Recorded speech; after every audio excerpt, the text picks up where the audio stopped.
Have you ever wondered about the historical backdrop in which the Holy Qur'an was revealed? To truly grasp the profound message of the Qur'an, one must delve into the circumstances of its revelation. Our journey begins in the 7th century AD, in the Arabian Peninsula.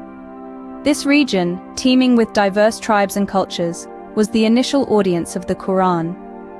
These people, the first addressees, were living in a time of flux, their socio-economic, political, and religious beliefs undergoing significant changes. Among them were the descendants of Prophet Ibrahim, known as Bani Ishmael, particularly the tribe of Quraysh. Prophet Ibrahim, alongside his son Ismail, had established the Masjid al-Haram in this region and introduced religious practices that were monotheistic in nature. Over time, however, these teachings were distorted, and the once monotheistic society descended into a quagmire of polytheism and idolatry. The Masjid al-Haram, originally a place of pure worship, had become a hub for idolatry. In such circumstances, the Qur'an was revealed to Prophet Muhammad, peace be upon him, who hailed from the Quraysh tribe. The Qur'an aimed to rectify the distorted religious practices and re-establish monotheism. So, what have we explored today? We began by setting the stage, detailing the Arabian Peninsula's socio-political and religious landscape in the 7th century AD. We then traced the lineage of the first addressees of the Qur'an back to Prophet Ibrahim. We investigated the transformation of the religious practices from monotheism to polytheism, and how the Masjid al-Haram became a center of idolatry. Finally, we discussed the Qur'an's revelation to Prophet Muhammad, its purpose being to restore the true monotheistic teachings. Understanding the historical context of the Qur'an's revelation is crucial to appreciating its profound message. It allows us to see how it acted as the era, the location, the people, and the prevailing religions all played a significant role in the formation and understanding of this sacred text. Picture 7th century Arabia.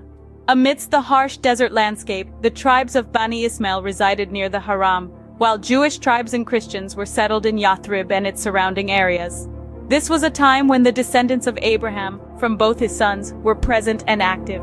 The Israelites, living in the region of Canaan, held a special position as numerous prophets arose from among them. Think of Moses, Dawood, and Isa, who were bestowed with holy books like the Torah, Psalms, and Injil. They were the spiritual leaders of their people, guiding them towards a life of righteousness and devotion. In contrast, from Sayyidina Ismail to Muhammad Rasulullah, no prophet arose among Bani Ismail, a fact that heightened the religious familiarity of the Bani Israel, that is, Jews and Christians. Yet despite their spiritual lineage, the descendants of Abraham's children, the Bani Ismail and the Bani Israel, lost their path.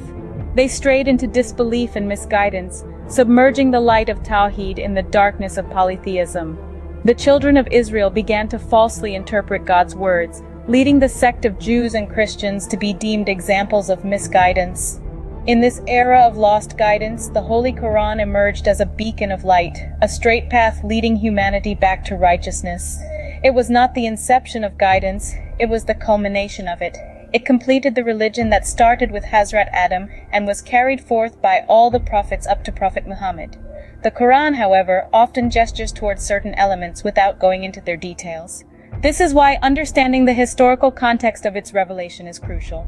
It explains why the Qur'an does not detail many practices, including Salat and Zakat, as its first audience, the Arabian Peninsula's people, the Bani Ismail, Jews and Christians, were already familiar with them. In summary, the historical context of the Qur'an's revelation is deeply interwoven with the descendants of Abraham, their spiritual lineage, the misguidance they fell into, and the Qur'an's role in re-establishing the path of righteousness. Understanding this background is essential for comprehending the Qur'an's messages and its gestures towards specific practices.